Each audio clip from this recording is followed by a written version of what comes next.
ये कहानी है एक घमंडी चूहे की जिसको अपने ऊपर बहुत घमंड था। तो चलिए स्टार्ट करते हैं अपनी इस प्यारी शिक्षा भरी कहानी को। बंटी चूहा बहुत होशियार था। वह एक जंगल में रहता था।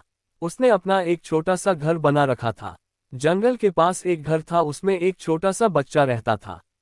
उस बच्चे के पास लोग बूट थे, लेकिन वह छोटे हो गए थे। उस लड़के ने वह फेंक दिए। बंटी चूहा बोला, अरे ये जूते तो बहुत अच्छे हैं, मैं इसमें आराम से सो सकता हूँ। बंटी चूहा एक जूते को घसीटकर अपने घर के नीचे ले आता है। दूसरा जूता लाने की उसकी हिम्मत नहीं थी, इसलिए वह उसे ही साफ करके उसमें अच्छे से सोने का बिस्तर बना लेता है। फूलों से उसे सजाता है। बंटी बहुत खुश रहता था। जंगल के और जानवर उसे देखने आते थे। जानवर जब उसको देखते तो बंटी चूहा बहुत नखरे में अपने जूते पर चढ़कर बैठ जाता था। एक दिन नटखट कबूतर बंटी से मिलने आया। नटखट कबूतर बोला, बंटी भाई बहुत सुंदर घर सजाया है, और इस जूते ने तो 4 चांद लगा रखे हैं। बंटी चूहा बोला, सुन भाई नजर मत लगा, मैंने बहुत मुश्किल से इसे सजाया है। तुम जैसों की नजर लगी ये खराब हो जाएगा। नटखट कबूतर बोला, भाई मैं तो तुम्हें बधाई देने आया था, लेकिन लगता है तुम्हारा घमंड तो 7वें आसमान पर है। बंटी चूहा बोला, मुझे किसी की बधाई की जरूरत नहीं है। मैं जानता हूं तुम सब मुझसे जलते हो क्योंकि तुम बाहर सर्दी झेलते हो और मैं इस जूते में घुसकर आराम से सो जाता हूं। नटखट कबूतर बिना कुछ कहे उड़कर वापस चला जाता है। अब बंटी चूहा सारे दिन घूमकर खाना खाता और रात को अपने जूते में आकर सो जाता था। धीरे धीरे जंगल के सभी जानवरों से उसने बात करना बंद कर दिया था। अब उसका कोई दोस्त नहीं था। धीरे धीरे समय बीतने लगा। एक दिन रात के समय जंगल में तेज बारिश होने लगी। इस सब से बेखबर बंटी चूहा अपने जूते में आराम से सो रहा था। उसे बाहर के मौसम का पता नहीं लगा। बारिश का पानी बढ़ने लगा। जूते के तले में एक सुराख था, जिससे पानी जूते में भरने लगा। कुछ ही देर में बहुत सारा पानी जूते में भर गया।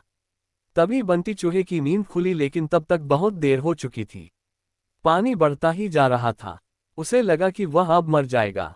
बंटी चूहा जोर जोर से चिल्लाने लगा, लेकिन बारिश की आवाज में किसी ने उसकी आवाज नहीं सुनी। बंटी चूहे को अपनी मौत साफ नजर आ रही थी।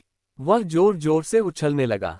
उछलते उछलते वह जूते से बाहर निकलना चाह रहा था, लेकिन जूता इतना लंबा था कि वह बाहर निकल ही नहीं पा रहा था। इधर दूर एक घोंसले में नटखट कबूतर अपने बच्चों के साथ बैठा था। नटखट कबूतर बोला, बच्चों लगता है किसी के चिल्लाने की आवाज आ रही है। कोई मुसीबत में है। उसने बाहर निकल के देखा कि आवाज उस जूते में से आ रही थी। वह तुरंत समझ गया कि बंटी चूहा जूते में फंस गया है। नटखट कबूतर बिना देर किए किसी तरह उड़कर वहां पहुंच गया। वह जूते के ऊपर बैठ गया। उसने देखा बंटी चूहा डूब रहा है। बंटी चूहा बोला, कबूतर भाई मुझे बचा लो, नहीं तो मैं मर जाऊंगा। नटखट कबूतर बोला, क्यों, तुम्हें तो इस जूते के सिवा किसी की जरूरत नहीं थी। बंटी चूहा बोला, भैया बचा लो, मैं घमंड में आ गया था। ये सुनकर नटखट कबूतर उसे अपनी चोंच से पकड़कर खींचने लगा, लेकिन बंटी चूहे का वजन ज्यादा था। नटखट कबूतर उसका वजन उठा नहीं पा रहा था। नटखट कबूतर बोला, भाई रुको, मैं अभी बाकी जानवरों को बुलाकर लाता हूँ। नटखट कबूतर जंगल में जाता है, लेकिन सभी जानवर बंटी चूहे की मदद के लिए मना कर देते हैं। तभी रास्ते में उसे कालू कौवा मिलता है। वह उसके साथ आ जाता है। दोनों मिलकर बंटी चूहे की एक एक टांग चोंच में दबाकर उड़ जाते हैं और उसे ऊपर बने घर में रख देते हैं। बंटी चूहा अपने किए पर बहुत पछताता है। अगले दिन वह जूते को खींचकर उल्टा कर देता है। उससे उसका पानी निकल जाता है।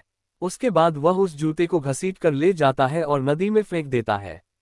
ये देखकर नटखट कबूतर और कालू कौवा बहुत खुश होते हैं। फिर बंटी चूहा सब जानवरों के पास जाकर सबसे माफी मांगता है। तो इस कहानी से हमें ये सीख मिलती कि हम कभी भी किसी बात का घमंड नहीं करना चाहिए।